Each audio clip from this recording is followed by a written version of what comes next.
first, in that document that we issued, that particular document that was issued was a joint document giving a 14 days ultimatum.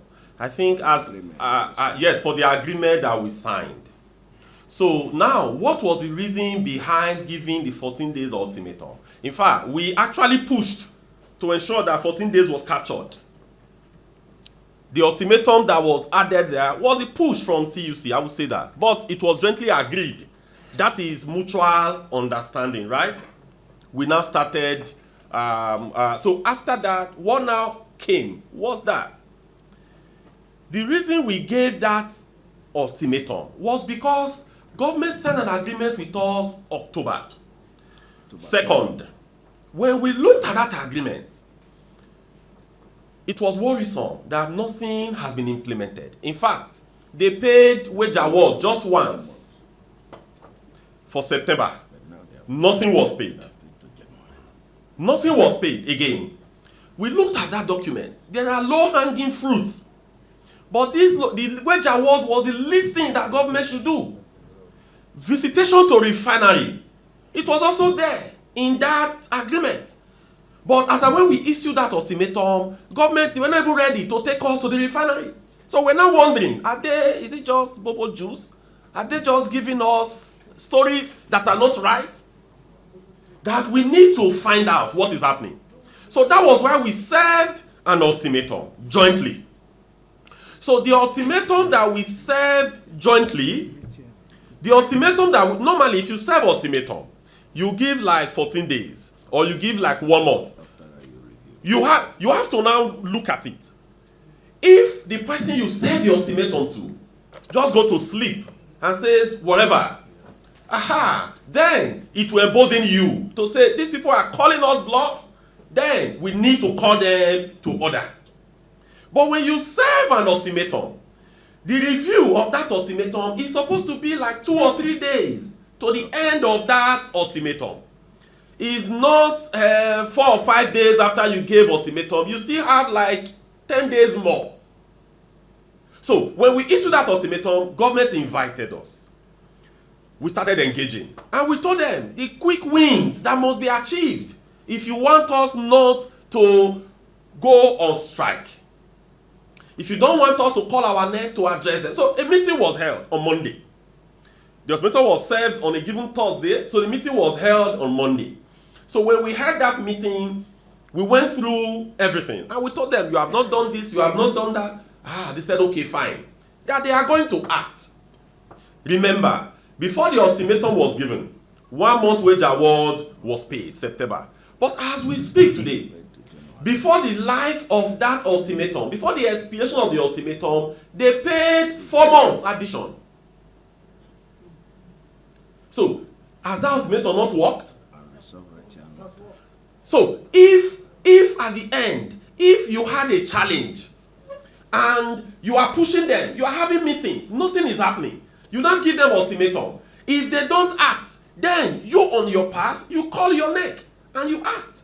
But as of today, they are paid till January. So remember, from September, they are paid till January as we speak today.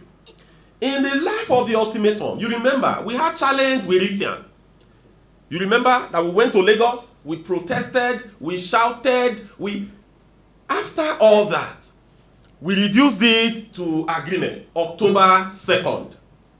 But as we speak today, within the life of this ultimatum at all, the Ritian issue has been completely resolved. The office of Ritian that was barricaded in Lagos has been opened. Our members, as we speak, the executive has been inaugurated. The president of Ritian now has his escorts fully in Lagos. That was what we were advocating for. Has it not been achieved? Achieved. Then visitation to refinery. We also said that no, these are low-hanging fruit. So immediately they fixed a date. In the life of the ultimatum, we also visited the refinery. Then we also said that the money you are owing ASU, that you have to pay. As of today, we learned that they pay about 4 months or so to ASU. So what that means, okay, even beyond that, we said the document must be notarized. You take it to court. Initially, they said they sent it to our lawyer, a lot of excuses. But last week, they brought a copy for me to sign. So all the parties, the Attorney General, myself, President NLC, and Minister of Labour, the 4 of us, we have appended our signature to the document, and they have promised us that, okay, because they have prepared the document, we have signed it, and that so these are work in progress. So because we have not seen some level of demonstration after the review, they have started some level of work. So they now told us on the other issues on diesel, they said yes, that they have never charged VAT on diesel. Which we have also sent our people to verify. I mean, the people that should know told us that yes, there is no VAT on AGO, but we still want to do further check on that. So, if you give an ultimatum to say, if you don't do this, I will do that. If the other party does his own path, then you now have to also sit down to review. But however, in the protest that is being called, is not related to the ultimatum that was given. So maybe you can get that clarification from what we were told was that it's not related to the ultimatum that was given. Because when we saw it, we actually thought that was even why we wrote, to say, we issued this together. Why don't we would have waited towards the end? We sit down jointly, the leadership, we review. Then we'll find what to do to resolve the challenge. So I don't know if I answered that. Then on the other one, like what we have said, that these various issues, we are proposing issues of policy. So when you propose issues of policy, you need to engage the other partner. So the president had a mindset. He has people that are advising him. On our path, we think that these are the things that must be done. They are policy issues. So we are going to submit this document to at least the Secretary to Government of Federation. Then we will also have a conversation with him, line by line. The ones that they are asking more questions, we provide further clarifications. So when that is done, then we will now have a conversation with them. Like I said, we will now come out to give you an update. Because what we have here, like as we have said, we have things that are 2 weeks, 1 month, and much more. So if you now give an ultimatum of 2 weeks, and there are other things that should be done in 1 month, it becomes a bit conflicting. So for us, we are going to do that, but as we progress, we have not had our next section for a while. As we progress, we will take all these. After the engagement, we will take all these to our neck. The issue of strike and ultimatum, it's neck that has the power to make such pronouncements. So after all these, we are going to go to our neck. Most of them are there listening. We will do the presentation, the engagement with government. What the one government said they can do, the one that they want to dilly-dally. So we'll have that conversation. So we'll brief neck sufficiently, then we will appraise the situation and we'll take a definite position after our neck meeting. Thank you so much. Thank you. Thank you. Thank you so much. Comrade, gentlemen of the president, I think the president deserves 3 Kusa. Kusa! Kusa! Kusa! Thank you very much. So that when you want to... Comrade from this day and the comrade from Daily Trust, what is the meaning of opt-out? I want you to help me. What does opt-out mean?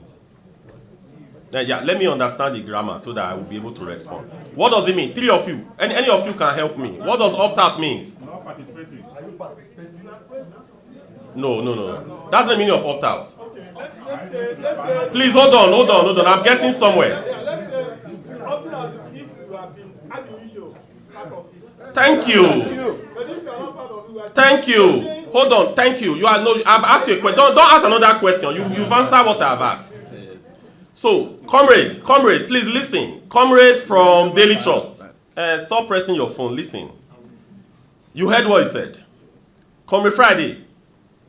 Comrade Friday from Channels. You heard what he said. Hold on. No. You said, are we opting out? That was the question. Then I asked one of you to define what opt-out means. And repeat what you just said so that they hear very well. I'm not sure they heard. No, it's okay. I will come in. So, it is when you jointly agree, right, that you want to do something. When you agree jointly that this is the way to go, and along the line, you now decided that you are not doing again. So if you propose to a lady that you want to get married, right? Then along the line, you are no longer getting, something happened. You will come and say, I'm opting out. There was an initial agreement. But comrade, can any of you show us where there was any agreement of us coming together? You know, whenever we are doing things together, you always see us coming together and addressing you. On that particular day, did you see any member of TUC there? So, the question is this. I know a lot of you've read the letter that was leaked. The letter was actually meant for TUC members, but it found its way to the press. Unfortunately. Yeah, really regrettably. But I think you've read that letter. And I think it was very clearly stated in the letter. I think the reasons are clearly stated. So, we were not part of the process ab initio. We were not part of the agreement ab initio. So, there is nothing to opt out from at all. Like as I have said repeatedly, that in trade union movement, you have a toolbox. That in that toolbox, you have different tools that you could use in calling government to order. We at TUC, we felt, because if you want to, first of all, you engage. And you engage with what you think is superior information. And that is what we have put together today. So, we engage government with this. We will push government, discuss with them, have conversations with them, have meetings with them, proffer the solutions that we have put forward now. Some of these solutions are for immediate implementation. Some of the solutions are for medium-term implementation, while others are for long-term. So that means some of them may not be implemented in 1 year. But we believe that those ones that can be implemented immediately, we believe it can be done.